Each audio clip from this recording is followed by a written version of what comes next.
Dès 2021, merci beaucoup d'être avec nous sur le YouTube de l'ESSEC. On répond à toutes vos interrogations tout au long de cet après-midi. Et là, on va faire une plongée dans les différentes épreuves qui vous attendent pour les oraux d'admission. Et on va parler plus particulièrement des entretiens de personnalité avec vous. Marie-Noëlle Quebel, bonjour. Bonjour. Merci beaucoup d'être avec nous. Vous êtes la directrice des études de la Grande École. Et puis à vos côtés, nous sommes avec Chloé Gibaud. Bonjour. Bonjour. Étudiante en deuxième année ici à l'ESSEC, qui va nous faire son retour d'expérience dans quelques instants. D'abord, Marie-Noëlle, est-ce que vous pouvez nous présenter un petit peu cet entretien de personnalité et la manière dont il se déroule? Très bien. Donc l'entretien de personnalité va se dérouler sur un créneau de 45 minutes. Donc il va y avoir une rencontre entre le candidat et les membres du jury, on pourra les définir tout à l'heure. Et pendant 45 minutes, cet échange libre va avoir lieu. Comme cela a été dit dans la présentation juste avant, nous sommes dans la phase d'admission. Donc nous n'allons pas revenir sur ce qui a déjà été évalué au moment des écrits dans la phase d'admissibilité. C'est une partie complètement nouvelle pour le candidat et l'étudiant va vivre cette expérience d'entretien en complément à l'expérience d'oral de langue et l'expérience de tests psychotechniques. Donc une phase nouvelle, des objectifs complètement différents de ce qui aura été vécu lors des écrits. Et alors justement, sur ce jury, qui sont ses membres? Comment est-il composé? Le jury est composé de 3 personnes qui vont porter des regards justement croisés et très différents, très complémentaires sur le candidat. Là, de façon générale, nous avons un professeur de l'ESSEC ou un membre de la direction ou de l'administration de l'ESSEC. Nous avons une personne qui représente le monde économique, donc une personne qui est en activité professionnelle. Cela peut être un ancien de l'ESSEC, mais ce n'est pas obligé.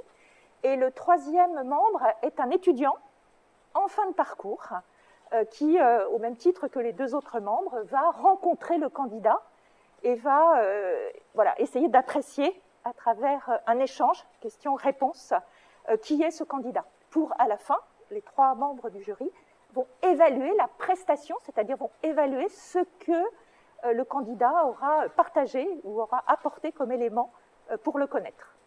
Combien de temps dure cette épreuve d'entretien de personnalité? Alors, complètement, du moment où l'étudiant va rentrer dans la salle jusqu'au moment où on va le remercier et l'entretien se termine, 45 minutes. 45 minutes d'échange avec, je dirais, un format libre, c'est-à-dire que l'étudiant, bien sûr, va commencer par se présenter rapidement, mais l'engagement, si je puis dire, de l'échange va dépendre effectivement de la première question, puis un enchaînement sur ce que l'étudiant aura partagé, on fera réagir un membre du jury, et on aura un certain enchaînement de questions-réponses. L'idée étant que pendant ces 45 minutes, la parole soit le plus possible donnée à l'étudiant. C'est-à-dire que nous lui donnons beaucoup d'opportunités pour se présenter, pour parler de lui, pour parler de ce qui l'anime et de ce qu'il a envie, je dirais, de présenter aux membres du jury. Et justement, quel est le contenu de l'entretien de personnalité? Est-ce qu'il y a une grille qui est suivie avec des questions préétablies ou est-ce que ça va être un peu au fil des discussions que ça va s'établir? Alors, nous avons bien sûr un objectif. On parle d'entretien de personnalité, quelquefois on utilise une autre dénomination, personnalité et motivation. L'objectif de cet entretien va être de savoir qui est ce candidat, quelles sont ses caractéristiques, qu'est-ce qui l'anime, comment il réagit, comment il regarde, je dirais, tout ce qui l'entoure, comment il analyse des situations, la profondeur de sa réflexion, son argumentation. Donc ça, c'est une partie, effectivement, plus personnalité, et une partie motivation. Mais pourquoi ce candidat, après ces 2 années ou 3 années de classe préparatoire, se retrouve à l'ESSEC devant 3 membres d'un jury pour exprimer son envie de rentrer à l'ESSEC. Donc, personnalité, parler de lui, et motivation, qu'est-ce qu'il a envie de faire en rentrant à l'ESSEC? Qu'est-ce qu'il a envie de vivre, je dirais, dans les années ESSEC, puis plus tard? Quand on parle comme ça d'entretien de personnalité, peut-être que le réflexe de certains candidats, ça va être de se dire « Ah bah mince, il faut peut-être que j'ai une personnalité ESSEC » et donc ils vont chercher qu'est-ce qui peut correspondre, et ils vont chercher à travestir un peu qui ils sont. C'est une bonne idée ou pas? Alors là, je dirais que c'est une mauvaise idée, voire très mauvaise idée, parce que je pense que l'entretien de personnalité, justement, a un objectif, c'est de se révéler tel que l'on est. C'est expliquer qui on est, qu'est-ce qui fait marcher, qu'est-ce qui motive, qu'est-ce qui intéresse. Voilà, tout ce qui permet de connaître l'étudiant. Pourquoi ? Parce que je pense qu'il y a un enjeu derrière, qui est que il faut que l'étudiant il soit heureux à l'école. Il faut que ce que nous lui proposions comme modèle pédagogique, ça a été expliqué tout à l'heure, il y a beaucoup de flexibilité, beaucoup de choix qui sont proposés. Donc ça veut dire que l'étudiant doit être à l'aise avec cette capacité à dire j'expérimente, je vis quelque chose de nouveau, je tire des conclusions, peut-être que je réoriente mon parcours. Ça, c'est quelque chose voilà, qui lui appartient. Et nous, en tant que membres du jury, nous voulons voir si cet étudiant est ouvert justement à ces expériences nouvelles ou pas. Donc, je dirais, là, je conseille à l'étudiant candidat de surtout ne pas s'inventer un modèle stéréotype de ce qui serait le candidat idéal pour l'ESSEC, parce que ça n'existe pas, sauf si nous disons, oui, nous voulons un étudiant qui se pose beaucoup de questions, qui peut douter, voilà, mais qui, à un moment donné, sait prendre des décisions, sait avancer, est curieux, défend des opinions, même si, quelquefois, en face de lui, il a de la contradiction. Donc tout ça, c'est de l'authenticité et pas, voilà, je dirais un modèle, et ça, on l'entend très souvent, effectivement. Pour rentrer à l'ESSEC, il faudrait avoir tel ou tel trait de caractère. Oui, si c'est l'ouverture, la curiosité et être à l'aise avec des choix. Non, si c'est penser, je dirais, un modèle qui en soi n'existe pas.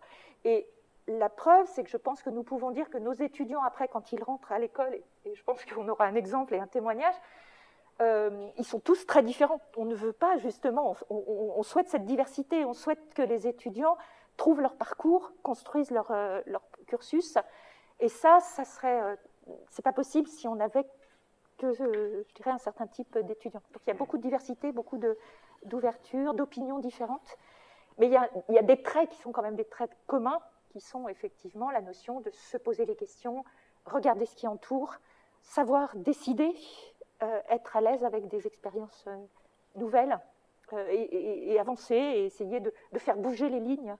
Ça, c'est quelque chose de commun à tous les étudiants. Et puis, dans le cadre de cet entretien, on va aussi parler des envies des candidats pour leur vie professionnelle. Est-ce que, justement, il faut qu'ils viennent avec un projet déjà bien ficelé, ou est-ce qu'ils peuvent venir et dire je sais que j'ai envie de faire une école de management, mais je ne sais pas vraiment ce que je veux en faire après? Alors, je pense que nous n'attendons pas d'un étudiant qui sort de classe préparatoire d'avoir un projet professionnel ficelé. C'est quelque chose qui n'est pas attendu du tout au niveau de l'entretien par les membres du jury.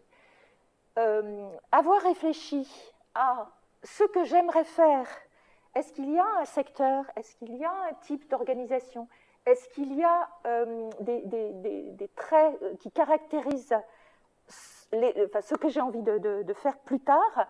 Oui, c'est-à-dire ça, c'est se projeter. C'est ce que j'appelle effectivement réfléchir sur l'évolution des secteurs, se connaître soi-même et voir ce que l'on a envie de faire. Oui, ça, c'est une réflexion qu'il faut avoir. Mais de là à dire je veux faire tel projet, travailler dans telle entreprise, avoir telle fonction, ça, c'est pas quelque chose que nous attendons.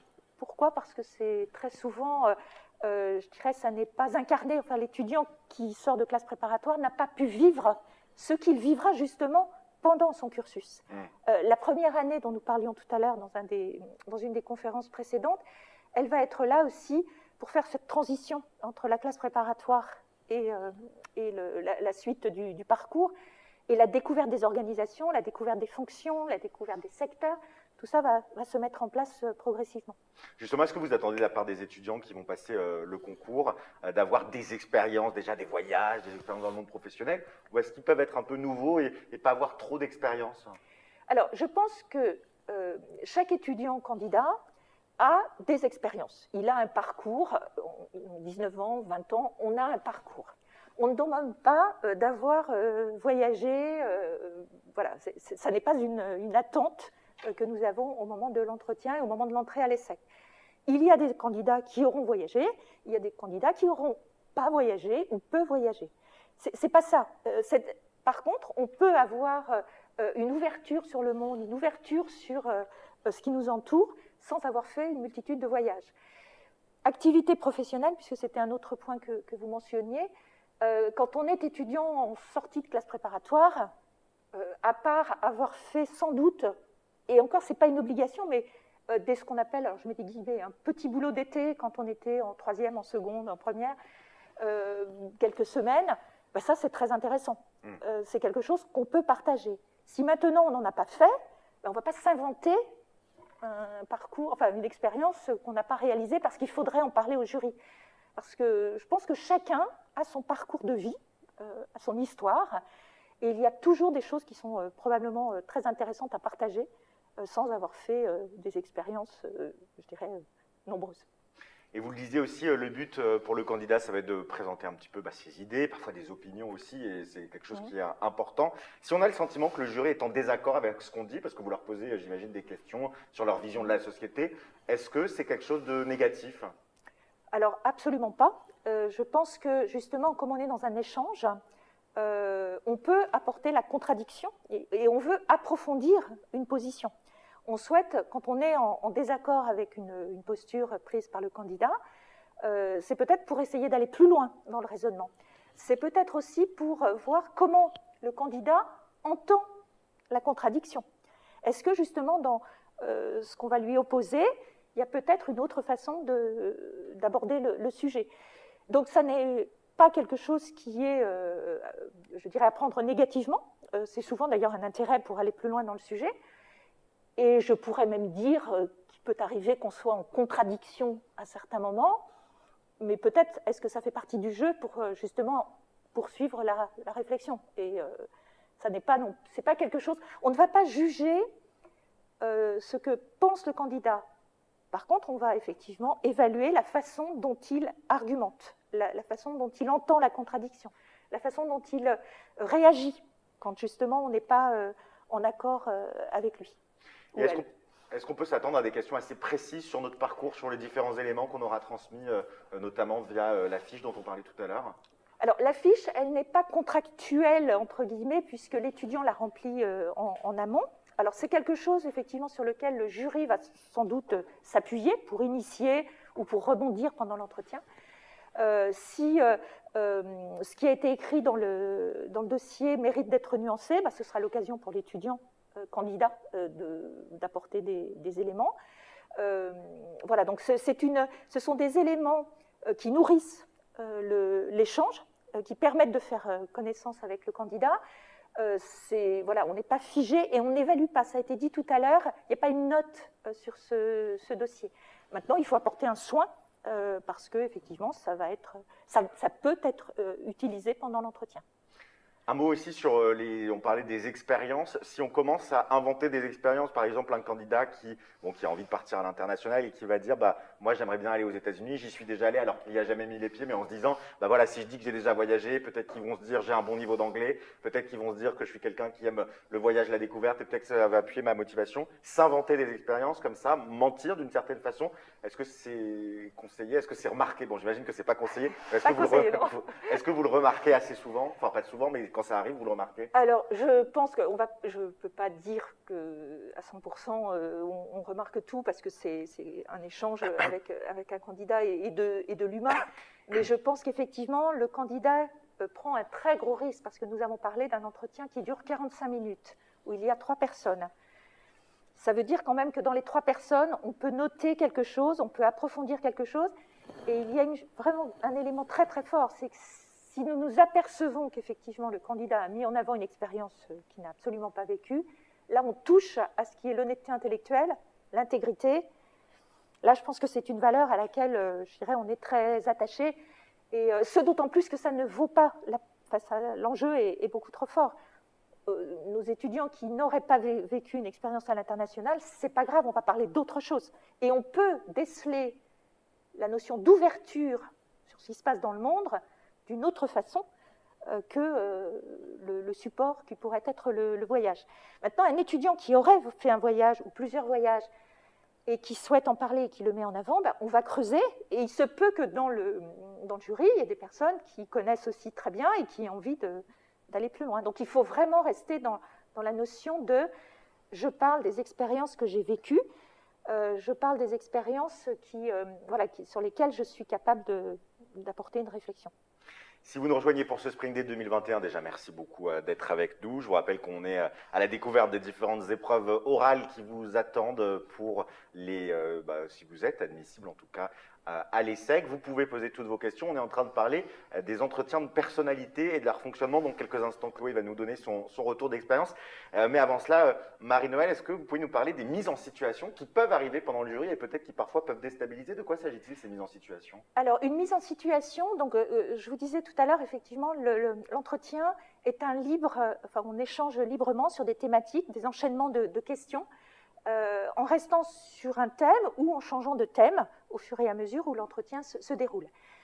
Les jurys ont la possibilité d'utiliser à un moment donné de l'entretien, parce qu'ils en éprouvent la nécessité pour évaluer quelque chose, une dimension plus particulière, de lire un petit texte qui décrit une situation théorique, mais tout à fait, je dirais, l'étudiant comprendra très très bien de quoi il s'agit, on n'est pas dans quelque chose de complexe. Et sur cette base, on va demander à l'étudiant de réagir, d'expliquer ce qu'il ferait s'il se trouvait dans cette situation. Donc, ça n'est pas obligatoire, c'est quelque chose qui est laissé à l'appréciation des membres du jury. Il ne faut pas l'interpréter quand on est candidat comme positif ou négatif, ça fait partie de l'entretien. C'est un moyen soit de poursuivre, soit d'orienter différemment l'entretien. Ça peut être quelque chose du style, vous êtes dans une association, vous avez une organisation d'événements à faire, voilà un élément qui vient perturber ce que vous aviez prévu, comment vous réagissez, voilà, des choses qui ne demandent pas les études que l'étudiant va engager par la suite. Donc il ne s'agira pas de faire un plan comptable en direct après. Non, je ne pense pas. Ou alors, ça veut dire qu'on n'aurait pas bien fait notre travail d'écriture de situation. Mais je peux rassurer les étudiants candidats, non. Un mot sur les semaines qui vont venir, parce que c'est vrai que c'est une épreuve qui est très importante pour les candidats, mais pour autant qui est peut-être plus difficile à préparer. Comment on peut s'y préparer? Est-ce que ça vaut le coup de demander à ses proches, à ses colocataires de nous faire des petites mises en situation, de nous poser parfois des questions un peu pièges, un peu différentes? Ou est-ce qu'au contraire, il ne faut pas trop chercher à la préparer et se focaliser sur les autres épreuves? C'est quoi votre conseil là-dessus? Alors, je dirais que l'entretien est une épreuve qui s'est déjà préparée en classe préparatoire, parce que on va être amené à parler de soi. On va être amené effectivement à prendre des positions sur peut-être des situations qui se sont passées, je dirais, dans l'environnement. Ça, c'est quelque chose qui est progressif. On ne peut pas s'imaginer la veille de l'entretien, c'est-à-dire je vais me préparer ou alors je vais me surpréparer. Ça ne se surprépare pas, l'entretien. Et je pense que les étudiants en classe préparatoire ont eu des préparations, ont eu quelques entretiens blancs, voilà, ça suffit. C'est savoir parler de soi est quelque chose d'important. Vous disiez c'est une épreuve importante, oui, puisqu'il y a quand même 4 épreuves, donc les tests, les 2 oraux de langue et l'entretien. Chacune a le même coefficient, donc on voit bien que tout est équilibré, et il faut se dire effectivement qu'il faut se donner à fond dans toutes les épreuves. Donc ça se prépare. Quand on rentre dans la salle, eh bien, on doit avoir une attention extrêmement forte aux questions. On doit se dire, voilà, j'ai 45 minutes pour montrer qui je suis, pour parler de moi, donc il faut faire l'effort, parce que c'est difficile de parler de soi, mais on s'est préparé à l'avance. Donc quand vous disiez effectivement, c'est bien de demander à des personnes de faire des petits entretiens blancs, oui, ça a déjà été probablement fait, c'est quelque chose qui se prépare en pointillé, je pense. Et est-ce qu'il peut y avoir des questions liées à l'actualité récente? Oui, c'est possible. Il peut y avoir des questions liées à l'actualité récente, comme des questions beaucoup plus, peut-être plus anciennes, plus géopolitiques ou autres. C'est possible. Comme je vous le disais au début, on ne revérifie pas les connaissances qui ont été évaluées à l'écrit, mais on a besoin de voir ce que l'étudiant pense de l'environnement qui l'entoure, plus ou moins proche d'ailleurs. Donc c'est possible. Mais ce n'est pas une obligation. Derrière votre question, j'aurais envie de dire, ça n'est pas la peine de lire la semaine qui précède, si vous ne l'avez jamais fait avant, tous les jours le journal, en se disant de A à Z, je vais pouvoir en parler. pourquoi pas si ça rassure l'étudiant, mais ce n'est pas ça la préparation d'un entretien. Et est-ce que il peut... Alors non, la question que j'ai envie de poser est un peu différente parce que voilà, on peut par exemple parler de faits qui sont arrivés une semaine, 2 semaines avant. Si on n'est pas au courant, que ce soit d'un fait d'actualité ou d'une question un peu plus géopolitique, d'un conflit dont vous avez envie de faire réagir l'étudiant, si l'étudiant n'a pas les billes, est-ce que avoir l'honnêteté de dire je vous avoue que je n'ai pas suivi la question, ça peut payer ou est-ce qu'il faut chercher à tout prix à avoir une réponse? Alors, je pense qu'effectivement, d'abord, il ne faut pas chercher à tout prix à avoir une réponse si il y a quelque chose qu'on ne comprend pas dans la... Voilà, on n'a pas les éléments pour y répondre. On peut tout à fait dire aux membres du jury, écoutez, là, je ne sais pas, je ne réponds pas. Il y a effectivement des différences entre ce qui pourrait être de l'ordre d'un fait divers versus quelque chose qui est plus, je dirais, plus inscrit dans le temps, où là, effectivement, l'ouverture naturelle qu'on attend d'un étudiant doit être au rendez-vous. Donc, on va distinguer si, par exemple, il y a quelque chose sur un fait divers récent, voilà, et si l'étudiant est passé à côté parce que il était en train de se préparer, il vient de sortir de ses écrits, c'est quelque chose qu'il peut partager avec les membres du jury. Le point, c'est que si effectivement ça s'était répété sur à plusieurs niveaux pendant l'entretien, ça pourrait être un élément d'appréciation, effectivement, du candidat. Justement, qu'est-ce qu'un entretien qui n'a pas marché? Qu'est-ce qu'un entretien, entre guillemets, raté, si tant est qu'on puisse dire raté, mais en tout cas, un entretien où le candidat est passé un peu à côté? C'est une question difficile, cette question-là. Je dirais qu'un entretien probablement pas qualitatif, ça serait l'entretien où l'étudiant n'a pas répondu aux questions qui lui ont été posées. C'est-à-dire est passé à côté des questions en ayant probablement tellement un objectif de dire « on m'a dit que c'était bien de dire ça, il faut que je dise ça parce que je pense qu'à l'essai qu'on attend cela », ça va ne pas le rendre présent aux questions. Et ça peut être effectivement très gênant. Quand vous parliez tout à l'heure de la question sur la préparation, il y a peut-être un élément, c'est que quand on passe des entretiens blancs, on sait qu'il y a des choses qui peuvent marquer les membres du jury, qui peuvent être intéressantes.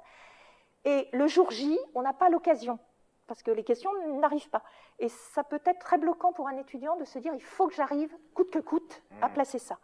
Ça, je pense que ce n'est pas une bonne approche. Donc, ne pas écouter les questions du jury et forcer un peu les réponses, voilà, pour dire, il faut que j'emmène le jury sur ça, parce qu'il faut vraiment que je leur dise, ça, pour moi, c'est peut-être pas le bon entretien. Et à l'inverse, qu'est-ce qu'un entretien réussi, un entretien qui a marché? Un peu justement en sens inverse, c'est avoir un étudiant qui entend les questions et va loin dans ses analyses, dans l'écoute des contradictions, et est vraiment très engagé. La notion d'engagement dans les réponses est quelque chose que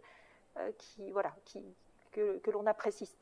Il sait parler avec ses mots à lui, à la première personne, à partir de tout ce qui l'entoure, et il peut prendre une position... voilà, et montrer ses limites et montrer ses doutes. Mais ça, c'est une vraie rencontre, en fait, authentique. On va vous poser quelques questions aussi. Chloé Gibaud, je disais tout à l'heure, étudiante en 2e année. Est-ce que vous pouvez vous présenter en quelques mots d'abord? Oui, donc bonjour, je m'appelle Chloé, j'ai 21 ans et je suis en 2e année du programme Grande École. Je suis les cours de la chaire Innovation et Entrepreneuriat Social. Donc ça me permet d'apprendre tout ce qui concerne l'économie circulaire, la mesure d'impact social, les bilans carbone, ce genre de choses. Et alors, quel a été votre parcours avant de rejoindre l'ESSEC? J'ai toujours habitué dans la banlieue parisienne, à l'Est. J'ai préparé du coup dans mon lycée un bac ES. Et ensuite, j'ai fait 2 ans de prépa ECE à Rueil-Malmaison. Et j'ai intégré l'ESSEC en septembre 2019. Et alors justement, on va se replonger un petit peu dans cette période des oraux. C'était quoi, vous, votre état d'esprit à l'époque? Comment vous appréhendiez un petit peu, notamment cet entretien de personnalité? Alors, je pense que globalement, comme un peu tout le monde, j'étais stressée. C'est quand même une période assez marquante. J'avais aussi un petit peu envie d'en finir avec cette prépa et ces épreuves. Déjà, quand on a passé les écrits, c'est un peu la libération. Et j'avais réussi quand même à continuer à travailler un petit peu, au moins pour maintenir le niveau, même si c'est une période qui est assez compliquée, parce qu'on a tous envie un petit peu de prendre des vacances. Donc du coup, voilà, c'était un petit peu, bon, j'ai préparé ces épreuves, j'ai envie d'y être. Et puis il y avait aussi l'envie de découvrir en fait les différentes écoles parce que c'est quand même un moment très plaisant de voilà, passer un petit peu dans différents endroits de la France, découvrir des étudiants qui sont là pour nous accueillir, qui ont préparé d'un peu des activités pour nous détendre. Il y a vraiment un très bon accueil de manière générale, bon, à l'ESSEC en particulier. Je me souviens qu'on avait des visites d'organiser un petit peu pour comprendre comment fonctionnait l'école, ce genre de choses. Donc voilà, il y avait un peu de stress, l'envie d'en être débarrassé un petit peu. Et puis voilà, me dire, tiens, est-ce que c'est dans cette école que j'ai envie d'aller? Et alors, comment vous vous êtes préparé, vous, à cet entretien de personnalité? Qu'est-ce que vous aviez fait? Alors, j'ai un avis légèrement différent de celui de Madame Koebel. En tant qu'étudiante, les entretiens, moi, c'était pas forcément une épreuve sur laquelle j'étais à l'aise. Donc, j'ai senti le besoin un petit peu de les préparer. Là où je suis d'accord avec elle, c'est que de toute façon, effectivement, c'est pas une épreuve qui se surprépare. Mais après, il y a quand même quelques petites choses qu'on peut faire à notre niveau pour ne pas être trop mal à l'aise et se sentir en confiance quand on arrive dans la salle. Je pense que ce qu'il faut vraiment garder en tête, c'est que l'objectif premier, c'est d'instaurer un dialogue avec le jury. Donc ça rejoint ce que disait Madame Koebel tout à l'heure. Le but, c'est d'avoir un échange et de sentir que voilà, c'est une discussion et pas forcément un ensemble de questions-réponses où finalement on n'entre pas vraiment en relation avec les personnes en face de nous.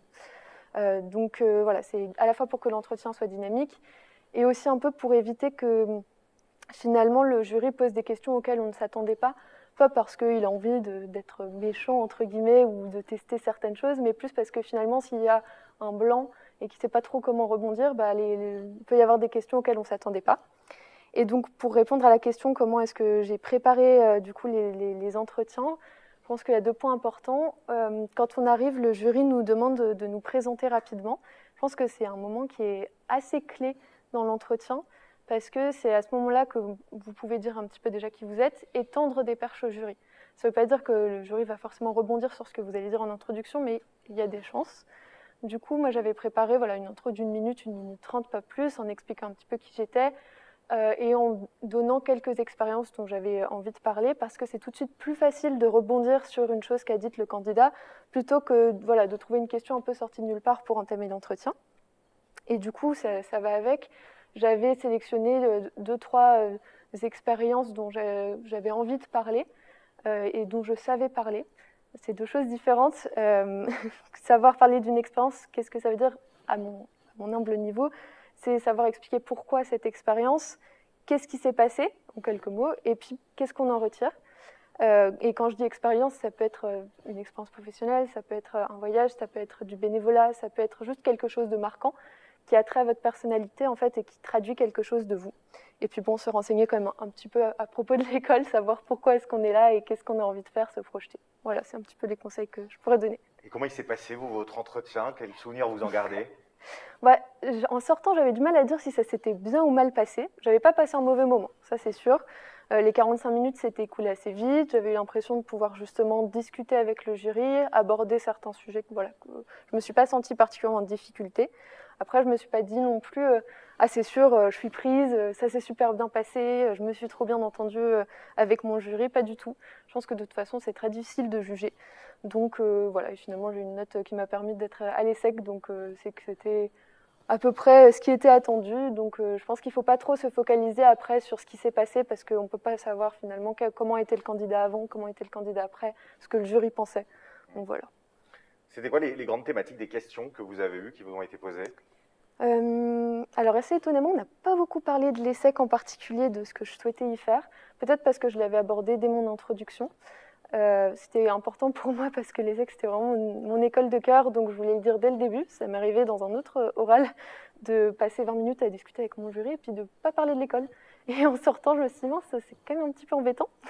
Donc du coup, là, je l'avais fait d'emblée et peut-être que c'est pour ça qu'on n'est pas trop allé sur ces sujets. Globalement, le jury a plutôt rebondi sur ce que je disais en introduction, sur des choses que j'avais mises dans ma fiche. Et après, c'était un entretien, un échange assez libre, en fait. Voilà. Marie-Noël, on a une question aussi sur le code vestimentaire. Est-ce qu'il y a un code vestimentaire précis pour les épreuves orales? Doit-on venir en costume obligatoirement, nous demande l'internaute?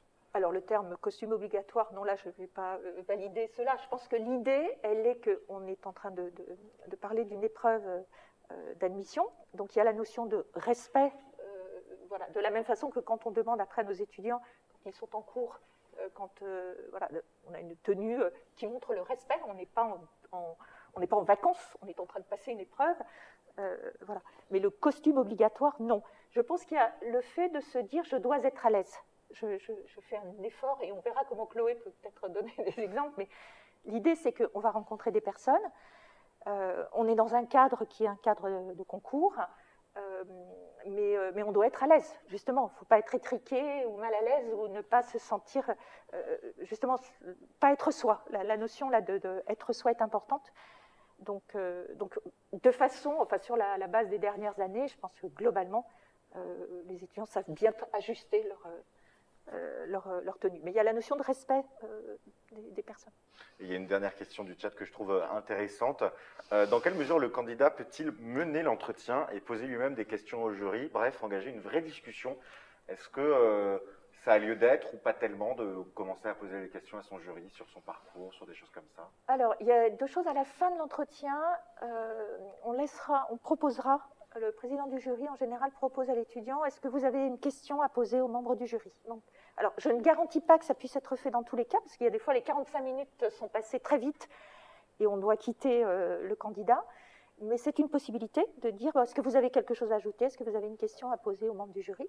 Deuxièmement, s'il y a une question qui n'est pas bien comprise, le candidat peut dire, voilà, je comprends cela, est-ce que j'ai bien compris la question? Et il peut reformuler la question. Et ensuite, je dirais, c'est pareil, comme c'est un échange, on peut imaginer que ça arrive une fois dans l'échange, mais ça ne peut pas être quelque chose de systématique, me semble-t-il. Parce qu'il arrive d'entendre des candidats dire, moi j'ai mené le jury où je voulais. Non, je ne pense pas que ce soit tout à fait la réalité. Donc oui, on est dans un échange, donc l'étudiant peut éventuellement voilà, faire reformuler, poser une question, mais ça restera probablement très, très limité. Mais il n'y a pas de danger en soi, hein. Ce n'est pas quelque chose de dangereux, bien sûr, parce qu'on est dans un échange. Très bien, eh bien, merci à toutes les deux pour ce retour d'expérience, pour ce partage. Bon courage à vous pour cette épreuve. Vous avez maintenant toutes les clés en main.